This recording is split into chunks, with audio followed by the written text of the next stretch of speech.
kay diskumpiyado o dili kumbinsido. Kini ang gibarugan karon sa kadaghanan sa netizens bahin sa health kung kahimtang sa panlawas ni President Bongbong Marcos Jr. kon PBBM luyo sa iyang wala tuo nga pagpakita sa publiko. Kay baluan nga gahapong adlaw lamang nagpa-interview pa kini kang Palace Press Officer ug Undersecretary Attorney Claire Castro ug naghatag pagkasiguruhan sa tanang Pilipino nga okay lang siya.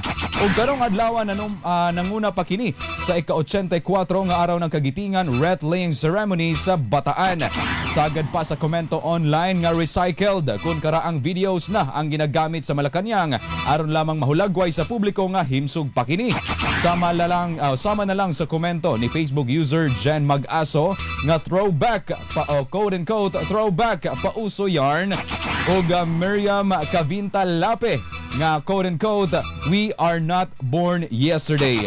Samtang atul sa pagtambong ni Vice President Sara Duterte sa komemorasyon sa Araw ng Kagitingan sa Davao City, kinilang ang nahimong tubag ni Vice President Sara Duterte diyang gipangutana kung duna kini kahibalo sa kahimtang sa panlawas ni President Bongbong Marcos Jr.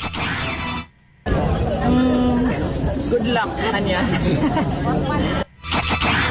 Tingog ni Vice President Sara Duterte. RMN